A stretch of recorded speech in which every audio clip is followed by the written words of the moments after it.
Bienvenidos todos, muy buenos días. Yo soy Anderson Boscan desde Ilbarista en la República de Amazonas, donde nos sirven el cafecito de las mañanas. Esto es News and Coffee, el programa de entrevistas de La Posta para revisar la coyuntura política y la actualidad nacional. Hoy viernes 14 de diciembre, que no me he equivocado en la fecha por fin.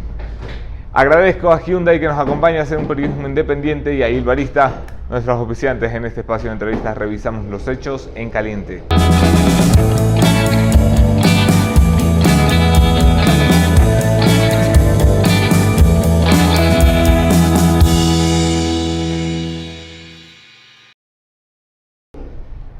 En caliente, hoy la Contraloría General del Estado, más o menos en 2 horas, estará haciendo público el informe de responsabilidades respecto del uso de los aviones presidenciales que se utilizaban como taxi en la época del correísmo. Estos aviones que misteriosamente aparecían en paraísos fiscales solamente con los pilotos y volvían también vacíos. Unos viajes que todavía nadie nos ha podido explicar. La Contraloría determinará hoy las responsabilidades. No sabemos si penales o civiles o administrativas contra quienes manejaron los recursos del Estado como si fueran una hacienda. Esperamos también reacciones del alto correísmo para la tarde. Ya veremos qué pasa.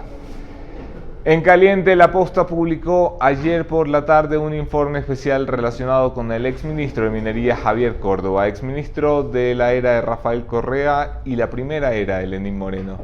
El informe hace referencia a $250,000 entre los $900,000 de movimientos bancarios del señor Córdoba que permanecen injustificados.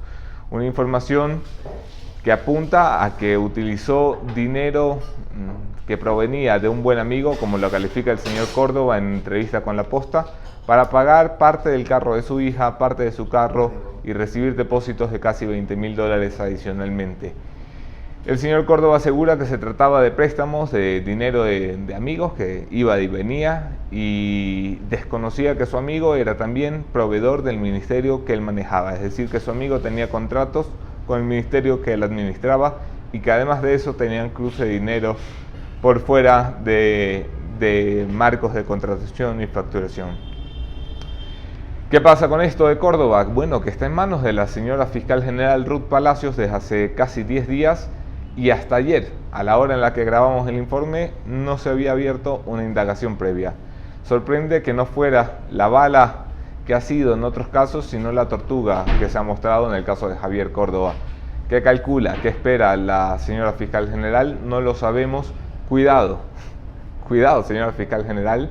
Y hoy aparece misteriosamente abierta una IP como si se hubiera abierto días atrás. Cuidado que estamos mirando y cuidado que estamos siguiendo los documentos. Solo por si acaso, porque en este país se les ocurre cada cosa.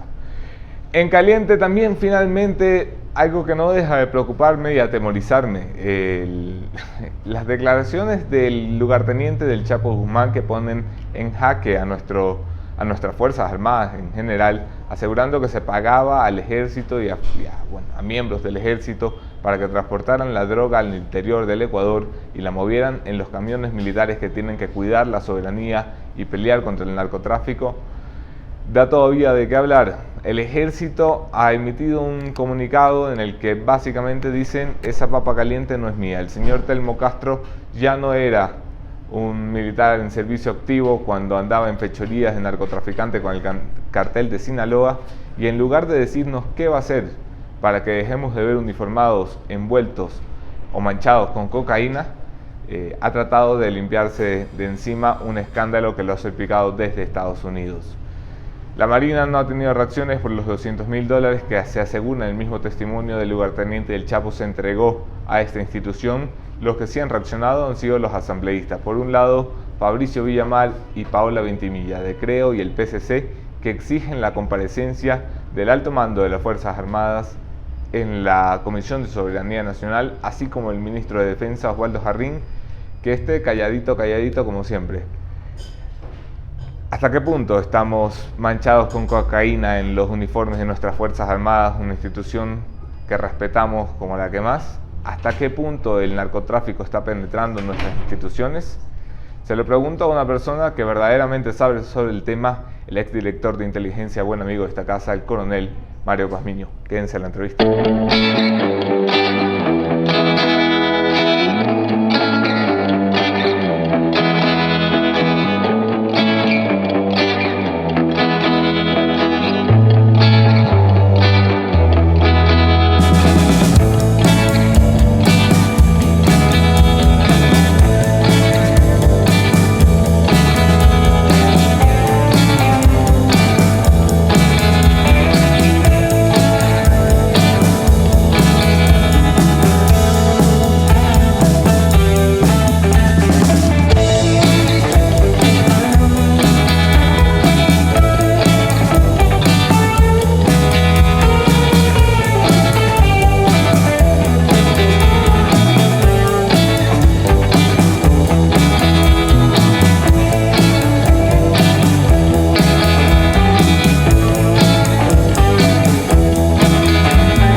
Bienvenidos todos, gracias por quedarse en la entrevista. Yo soy Anderson Boscan en todas las redes, podemos seguir allí la conversación.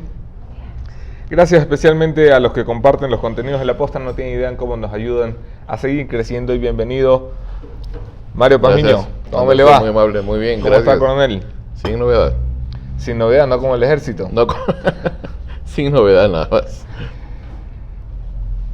Por cuarta ocasión, quinta ocasión en lo que va del año, una noticia salpica de cocaína al uniforme de las Fuerzas Armadas. ¿De qué va esto? ¿Por qué se está haciendo tan normal, Mario?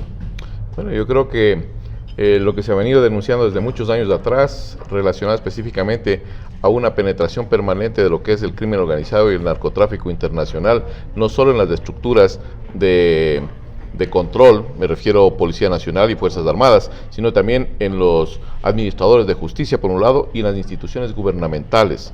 Todo este esquema proyecta hacia un país que está deteriorándose internamente y camina hacia lo que se llama un Estado fallido. Un Estado fallido conceptualizado como una estructura en donde el poder central de un Estado deja de ejercer ya el control y comienza a verse el aparecimiento de estructuras delictivas que tratan en lo posible de ir captando esos espacios de poder para manejar a su antojo este tipo de actividad ilegal.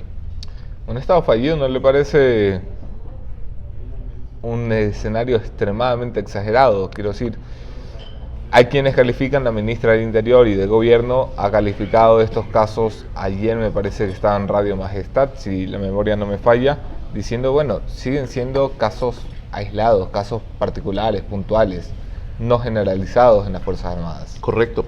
No son una secuencia permanente de este tipo de incidentes, indudablemente. No podemos tampoco catalogar que las instituciones del Estado ecuatoriano son corrompidas en su totalidad. No es así.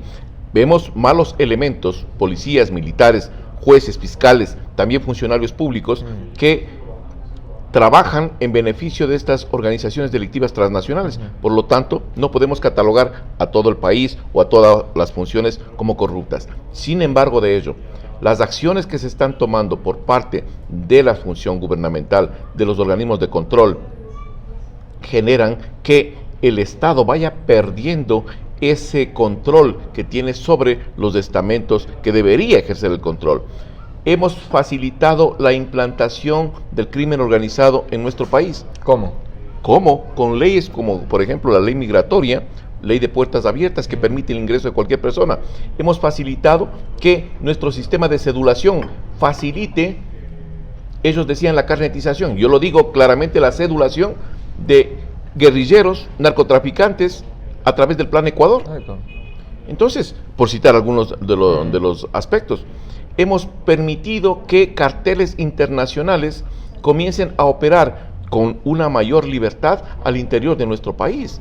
Hay leyes que facilitan este tipo de microtráfico al interior del país. Hay leyes que dicen claramente que una persona puede transportar droga, es porque ese tipo no tiene nada que hacer, no tiene cómo trabajar. Esa concepción es lo que está generando mayores problemas al interior del país. ¿Qué es lo que tiene que hacer el país? Cambiar ese esquema, porque caso contrario, iremos trabajando hacia lo que yo he denominado un Estado fallido. El correísmo se negó durante 10 años a aceptar la presencia de carteles internacionales de la droga aquí en Ecuador. Muy claramente recuerdo a José Serrano negándolo en 3 o 4 ocasiones. Lo ha negado también María Paula Romo, ahora al frente de la cartera del Interior. ¿Se niega el Estado a reconocer lo que ya es evidente o estamos pidiéndoles que reconozcan algo que todavía no hay? No hay carteles de la droga trabajando. Yo creo que el Estado es un Estado irresponsable, porque lo que trata es de dar una imagen internacional y nacional de que no pasa nada acá. Estamos todavía con la teoría de que somos un país, un paraíso que vive entre dos potencias de narcotráfico internacional y que aquí no pasa nada. Somos un país, no, ni de acopio, somos un país de tránsito, somos un paraíso. Por lo tanto, estas personas están completamente, yo diría, desinformadas con la realidad y las amenazas existentes. Aunque nos duela, somos un país de acopio de cocaína y somos un país de plataformas internacionales de distribución de cocaína. Por lo tanto, nuestro país cambió de estatus desde mucho tiempo atrás. Y eso tenemos que reconocerlo. Al no reconocer ese tipo de debilidad que tenemos y esa realidad, lo que estamos haciendo es evitando hacer frente a un problema. Y No damos aceptamos el pequeños problema, parches. no lo solucionamos. Correcto, damos pequeños parches puntuales, locales, pero no le vemos en su máxima dimensión. Ese es el problema de las autoridades. Creer que el país tiene una imagen que no pasa nada. Pero la imagen internacional es que somos un país de acopio y somos una plataforma internacional de distribución. Y eso están claramente en los reportajes que tiene y los reportes que tiene la DEA. Si ustedes ven el reporte de las trazas del 2018, trazas me refiero las rutas marítimas que se utilizan desde Ecuador hacia Centroamérica y México y Estados Unidos, es una cosa impresionante. Hay un crecimiento del 2007 hacia el 2018 de cerca del 400 a 500% de esas trazas. Teníamos alrededor de unas 100, ahora es una mancha roja que se dirige por atrás de las Islas Galápagos y directamente hacia Centroamérica. El famoso pacto tácito que denunció en alguna ocasión el presidente Moreno entre el gobierno de Rafael Correa y el narcotráfico en las fronteras y en el interior del país. ¿Hay evidencias para pensar que eso fue así? Yo creo que sí. Y permítame que haga referencia a un tema que las autoridades no les dan mucha importancia. Pero recuerde usted, como periodista investigador, que existe un testigo protegido en Colombia, alias Chorizo, de las FARC, ¿Sí? que afirmó y está reposando dentro del proceso judicial que existe en Colombia, que dice claramente que las FARC exigió 3 cosas para apoyar a Rafael Correa. ¿Cuáles son esas 3 cosas? La primera, la salida de la base de Manta, para poder seguir traqueteando, en el argot popular, para seguir comercializando droga. Segundo, la salida de todos los comandantes de las Fuerzas Armadas que eran o rechazaban la presencia de estos grupos insurgentes en la frontera y que eran antagónicos a la presencia. Y la tercera, la eliminación y la destrucción del sistema de inteligencia militar, que era el contrapeso a estas amenazas que existían en la frontera. Eso es lo que se comprometió el señor Rafael Correa, y eso hasta mayo del 2017 lo cumplió al pie de la letra. Sacó la base de Manta a pedido de las FARC, sacó a los comandantes de allá y eliminó el sistema de inteligencia. Con eso fue mucho más permeable a que estas estructuras puedan ingresar tranquilamente a nuestro país. Para darles un poco más de contexto, lo que hizo es, utilizó el Plan Ecuador, que era un contrapeso al Plan Colombia, para poder mitigar los efectos de las fumigaciones en la frontera norte. Pero no fuimos para allá.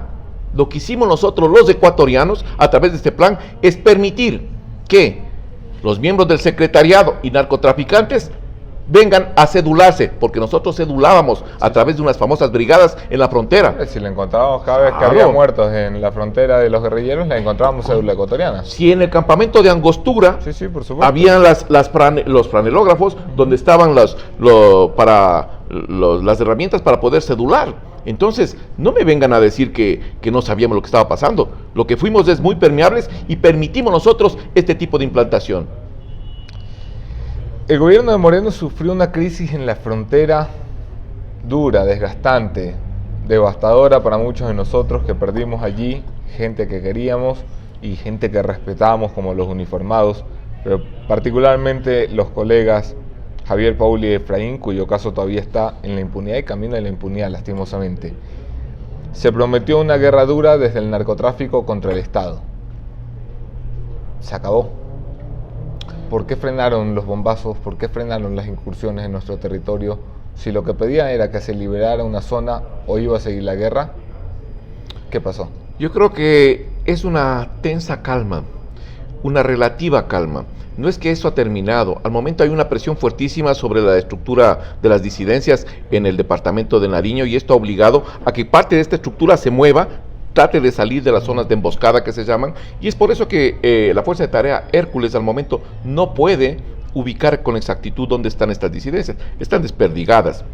Pero la amenaza primordial para el Estado ecuatoriano para marzo o pasado el primer trimestre del 2019, será un posible desbordamiento de esas estructuras disidentes hacia territorio ecuatoriano. ¿Por qué, me dirá usted?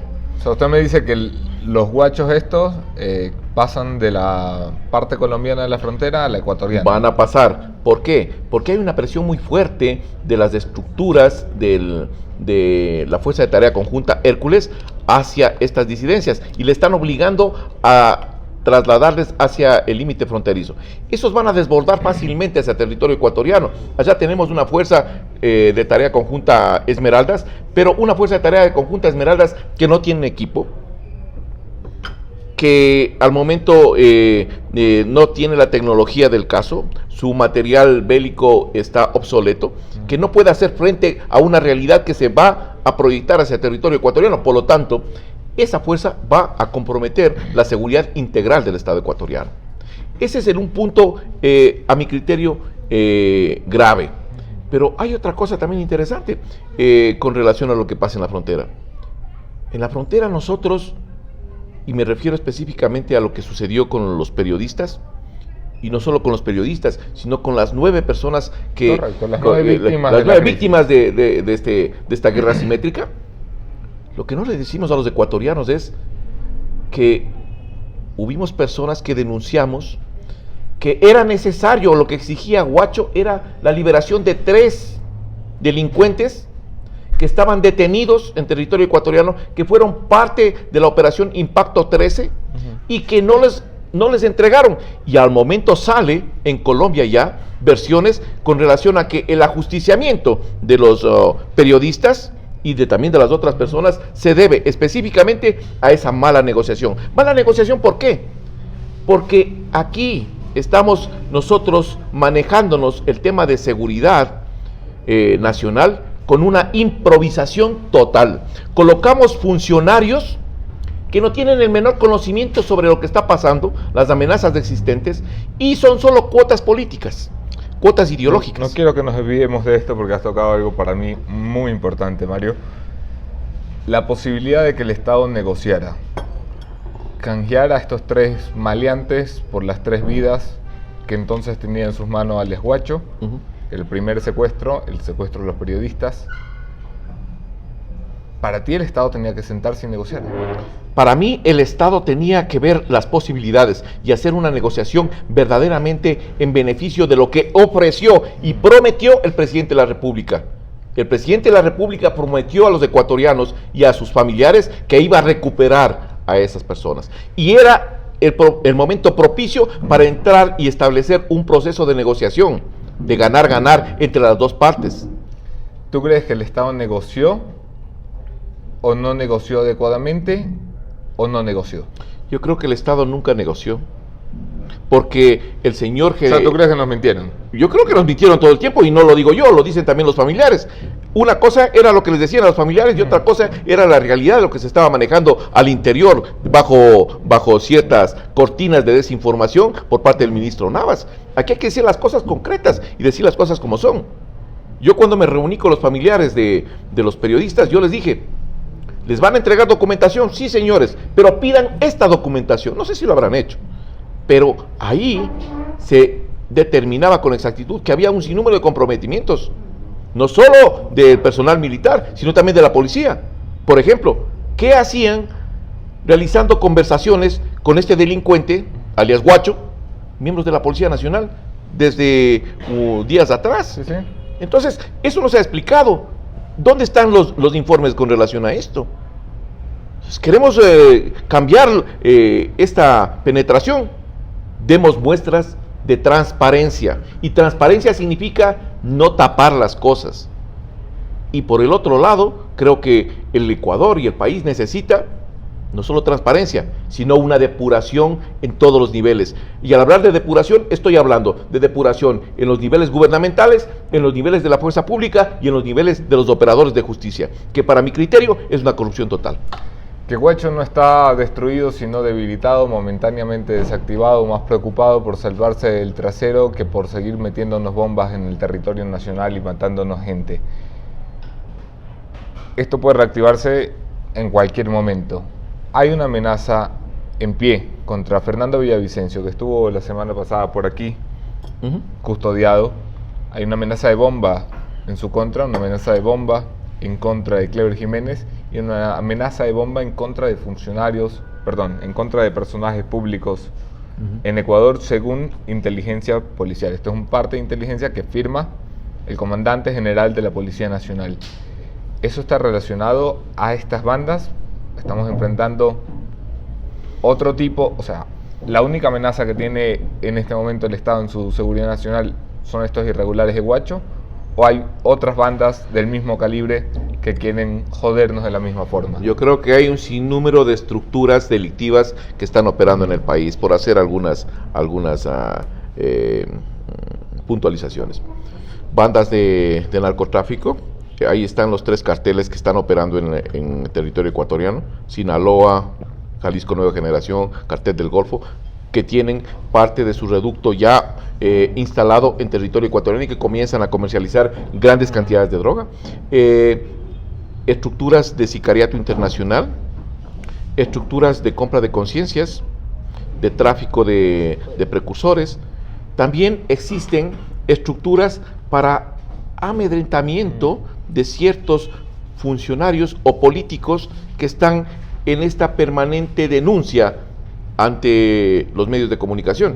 Yo creo que el caso de Fernando Villavicencio, el caso de Clever Jiménez y otras personas, se debe específicamente a esto. Recuerden ustedes ecuatorianos, que todavía no se ha dicho nada con relación a 3 casos fundamentales, y ahí vamos a ver de dónde salen estos grupos. El ataque a Lourdes Tibán. ¿Quién lo hizo, señores? Correcto. Secretaría de Inteligencia. El ataque que lo hicieron al señor candidato presidencial en el estadio, Guillermo Lasso. En el Atahualpa. Sí, señor. El ataque a mansalva y cobarde que lo hicieron, y hay unos videos que prueban esto, de el señor Alfonso Pérez de Ecuador, en vivo. Entonces, lo que estamos viendo acá es que el mismo Estado generó este tipo de política de agresión y este tipo de política de hostigamiento permanente hacia ciertos opositores que salían a decir al pueblo la verdad. Sí, sí. Eso es En las la cosas. Posta publicamos a mediados de este año un informe especial en el que le entregamos, no solo publicamos, fui a la fiscalía y le entregué los nombres de los miserables que andaban detrás de esos ataques en la banda esta de los Popeyes que tenía la CNI pagada con nuestros impuestos. Este es el país de las indagaciones previas. Dormirá el sueño eterno en el cajón de algún fiscal que seguirá investigando eternamente. Yo creo que hay una cosa que es sumamente interesante y no me quiero ir sin antes exponer esta situación. Yo creo que ya que se quiere ir, usted estamos en la No, es que después, no, hombre, es que después me olvido y ahí es grave. Yo lo que creo que es necesario es que con el tema de Telmo Castro, y quiero retomar el Vamos punto. a eso para quien no lo sabe, déjenme Sí. hacer una introducción. Telmo Castro es el capitán del ejército que fue acusado por el lugarteniente de Huacho de haber recibido $600.000 para colaborar a que la droga se mueva en nuestros camiones militares. Ahí el punto, hay que ser específicos y yo quiero poner el punto aquí. A ver, primero, el ex capitán Telmo Castro ya no pertenecía a Fuerzas Armadas, era un civil común y corriente. Este señor que denigró el uniforme, lo que hizo es pintar un camión. No es que se traficaba en los camiones militares. Dos cosas. Él había pedido la baja. Sí, señor. Ya no era militar por eso. Ya fue retirado. No, la baja se la dieron en 2010. El 2009 él pide la baja. Él ya estaba fuera de la institución. Eso dice el comunicado del ejército. Yo he consultado ayer con algunas fuentes militares y me han explicado, mira, él era legalmente parte activa del ejército porque había solicitado la baja, pero no se le había concedido la baja todavía. Aclaro un punto y hago una referencia a la situación personal mía. Cuando yo pedí la baja de la institución, a mí me demoraron creo que unos 3 meses y me dijeron, señor, pido la baja. Cuando usted pide la disponibilidad puede darse un tiempo que lo analizan y tanta. Pero cuando uno pide la baja quiere decir, señores, yo me retiro de la institución. Y este señor... Y ese día usted ya está fuera. Usted el rato que Okay. dice, señora, aquí está mi baja, usted ya no tiene nada que ver con la institución militar.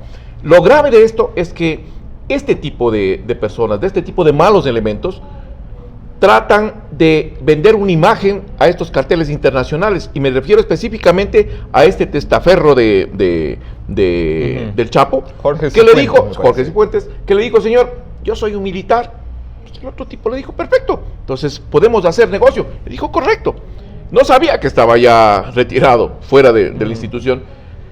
Le presentó un camión, que ese camión era un camión civil, que le pintaron, porque así reposa también en la indagación, en todas las cuestiones de estas.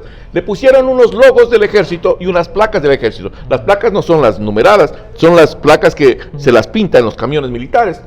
Se vistieron de militares y cargaron la droga y trasladaron en ese camión. Ese camión cae detenido. Sí. Y el momento que es detenido, se les captura a todas estas personas, pero además de la captura, y ahí voy a las partes importantes que no se dicen, en el celular del señor Telmo Castro, en una pericia, se descarga de ese celular Sí. estas fotografías. Estaban los amiguitos, ¿no? Sí, señor. Y estas fotografías fueron posteriormente, Acércale eso para que se pueda apreciar en posteriormente utilizadas también en varios reportajes, en los cuales claramente se manifiesta que es la foto, Déjame. la narcofoto le llaman esta. Déjame nada más leer la descripción, Mario. Sí. Está el señor José Antonio Aguilar, narcotraficante condenado. El señor Rafael Correa, expresidente y hoy prófugo. El señor Darwin Gómez, investigado por narcotráfico. El señor Edgar Sandoval, narcotraficante condenado. Abrazados todos en una foto. ¿Qué significa esto, Mario? Más Si allá, podemos- más allá de la intriga, porque yo sé Mala- que estas cosas dan como... Sí. Sí. O sea, Aquí- alguien no es narco por tomarse una foto, un presidente se toma fotos sí. con el niñito que tenía en la camisa que decía, estoy problema, como un estúpido, pero es y cuestión, con unos es narcotraficantes. cuestión de ir uniendo piezas. En un proceso investigativo se tiene que ir uniendo las diferentes evidencias. Esta es una. Pero si vamos a las declaraciones de los señores de Ostay Samay, que hablan claramente de que entregaron 1.600.000 a la campaña, si vamos a las declaraciones del señor Chorizo, que dice que había imposiciones de las FARC para apoyar la campaña, si vamos a las declaraciones del señor Mono Jojoy, por la cual me siguieron también un juicio, Sí. en el cual dice que entregaron dinero, si vamos también a la entrega de recursos y dineros por parte del gobierno del presidente Chávez para el señor Correa, entonces estamos hablando de que hay una injerencia bastante marcada de estas organizaciones de crimen organizado. O todos los delincuentes se pusieron mentirosos. O algo está pasando en el o país. bueno. O también por un lado. Y la otra cosa, ¿y las autoridades de justicia qué hicieron? ¿Guardaron esto? Bueno, seguirá ahí guardado. Pero el tema es que es necesario que los ecuatorianos y los ciudadanos sepan verdaderamente dónde nace este problema. Y este problema Te pregunto. no nace en 2 o 3 años. Este problema tiene ya una década atrás. Telmo Castro cae en qué año, en 2012, 2013, 2013. Esta fotografía corresponde a ese año, me imagino. me imagino yo. Esto consta en el proceso de Telmo Castro. Aquí está el número de proceso, sí señor. Y hay un fiscal que ve esta foto Me imagino que el fiscal tenía que haber llamado y a no esa persona. llama ni a preguntar. Estamos hablando de 2013. 2013 cuando la justicia estaba cooptada por parte del Estado. Acaba de ganar la Exacto. mayoría absoluta en la asamblea. Entonces no podíamos hacer nada. Si el fiscal que tenía esto, ¿qué tiene que haber dicho el fiscal? Señores, bueno, una foto, no hay problema. Pero Sí, por lo menos llamar a preguntar. llámele para decir, vea, ¿qué pasa, señor? Explíqueme esta situación, nada más. Pero no creo que se haya dado esas cosas. ¿Para ti es importante la foto? ¿O Para es mí es solamente porque importante. quiere darle patada en el suelo al que está caído? No. Jamás. Yo soy de las personas que trato de enfocar las cosas muy puntuales. Y yo soy un profesional de investigación. Por lo tanto, yo presento hechos concretos. Y les digo a los ecuatorianos, señores, tome usted la decisión. ¿Quién está mal? ¿Los que están denunciando o los que están actuando ilícitamente? Y aquí, para mi criterio, hay una acción bastante sospechosa. El nuevo gobierno le ha traído paz después de la tormenta a este país, pero también le ha traído un poco de cabeza desorientada. Yo no me explico todavía cómo hay una tonelada de droga en un cuartel militar. Y no me explico todavía cómo esta vaina pues se queda casi que en Los Cabos, hermano. O sea, aquí no hubo nunca un general, aquí no hubo nunca un alto mando llamado, no procesado, llamado a ser investigado. Yo creo que lo que estoy manifestando acá al pedir y exigir transparencia es exactamente eso. Porque si bien es cierto, se han presentado algunos casos aislados, hay que decirlo así, aislados, de malos funcionarios de militares o policiales, judiciales también, otros funcionarios gubernamentales, pero estos malos funcionarios tienen necesariamente que responder. No solo ellos, en el caso de los militares y los casos del armamento, de la munición, que es lo que tú te estás refiriendo, no solo de ellos, sino también los jefes directos de esos militares que tenían la obligación de realizar el control y la supervisión de las actividades. Aquí no es cuestión de decirle o echarle la pelotita al cabo, al sargento. Sí. Aquí hay una cadena de mando, y esa cadena de mando tiene necesariamente que ser investigada y que cada uno de ellos tiene que explicar su participación. De pronto no tiene ninguna participación, de pronto hay fallas administrativas. ¿Ves voluntad en las Fuerzas Armadas para depurarse?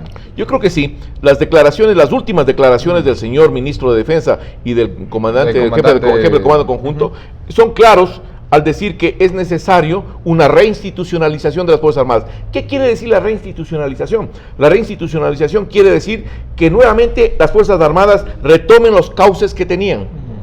¿Qué quiero decir con esto? Que no se les utilice en misiones subsidiarias o misiones de apoyo que no corresponden a esas misiones que están constando dentro de la Constitución. Y la otra cosa fundamental es retomar nuevamente a mi criterio, esa afectación a la disciplina militar que durante esta década sufrió Fuerzas Armadas. Hay un resquebrajamiento significativo en la disciplina militar que tiene necesariamente que ser, nuevamente yo diría a mi criterio, retomar los cauces de una institución que era muy respetada dentro de Fuerzas Armadas y en el contexto internacional. Carolina Mella, de la cadena Coavisa, el programa Visión 360, publicó un reportaje hace más o menos 15 días sobre la entrega de licencias para los botes en los que se traslada la droga, en la Tirnea, en Esmeraldas. Un reportaje que no ha sido siquiera contestado por nuestras Fuerzas Armadas, una clara muestra de su insensibilidad con la preocupación ciudadana de cómo se manejan estos temas. Tenemos un ministro y un comandante del Comando Conjunto que cada vez que hay un escándalo salen a decir lo que han dicho ayer, Mario, que las Fuerzas Armadas necesitan reinstitucionalizarse, que hay voluntad para autodepurarlas. ¿Cuándo vamos a dejar de tener gente que se calla y gente que sale a decir toda la vida lo mismo y empezar a tener acciones? ¿De quién depende esto? ¿De las fuerzas?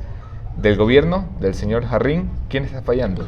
Yo creo que esto depende de los mandos militares, en dar una muestra y un ejemplo de que verdaderamente estamos diciendo a los ecuatorianos que queremos transparentar al interior de las Fuerzas Armadas los diferentes problemas existentes. Y la otra cosa, una depuración. Esta depuración tiene que ir no solo hacia los peces pequeños, sino también hacia los peces grandes que están metidos dentro de la institución y que pueden corromper esa institución. Esa institución sagrada, esa institución que tiene un altísimo nivel de credibilidad, pero que estos elementos y este tipo de acciones dejan mucho que desear con relación a una imagen transparente de Fuerzas Armadas.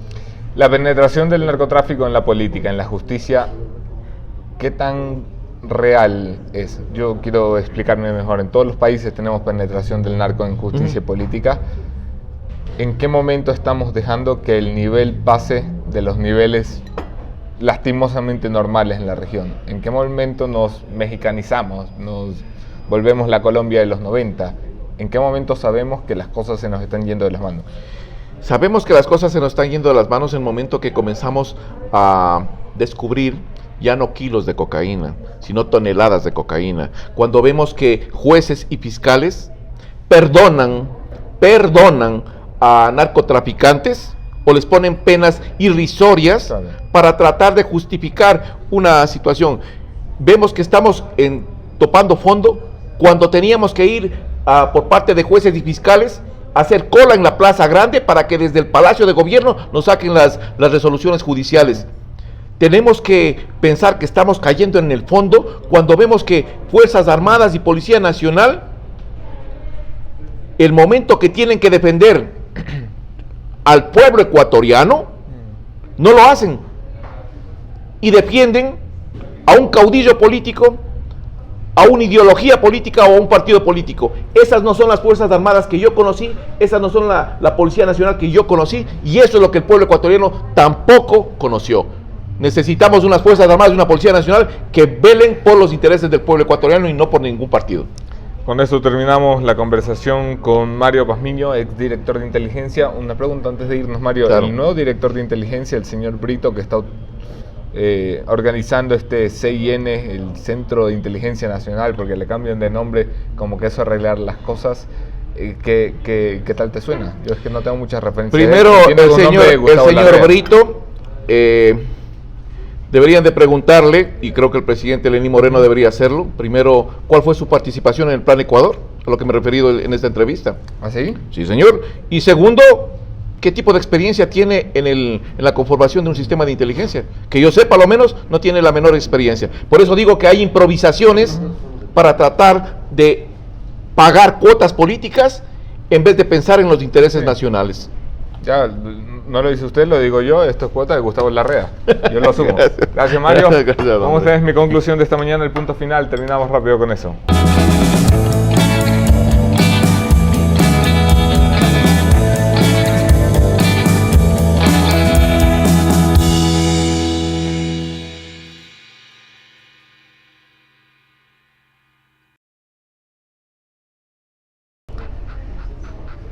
El narcotráfico no puede seguir manchando el uniforme militar y de nuestras Fuerzas Armadas. El país necesita una reacción, no declaraciones. No necesitamos que salga el ministro de Defensa y el comandante del Comando Conjunto cada vez que tiene un escándalo bochornoso que involucra el uniforme tan respetado en este país, de la institución mejor valorada históricamente, las Fuerzas Armadas.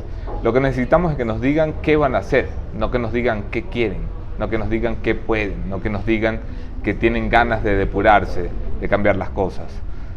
Lo que el país necesita es que las Fuerzas Armadas vuelvan a ser ese motivo de orgullo, ese emblema nacional en el que aún los mandos medios, aún los más bajos en el escalafón militar, puedan pararse frente al crimen organizado que está intentando penetrar nuestras instituciones.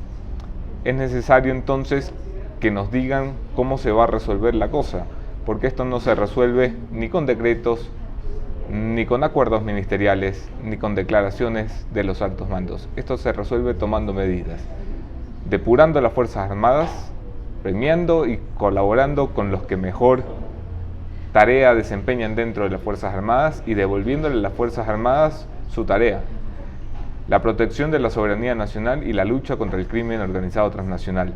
Dejen de hacerlos perder el tiempo. Hemos formado hombres valiosos, déjenlos hacer una tarea valiosa. Nos veremos aquí el lunes, otro tema, otro entrevistado. Me acompañará el economista Mauricio Pozo, casi candidato, Este es el casi candidato a la alcaldía de Quito. Vuelve a la economía, hablamos de eso.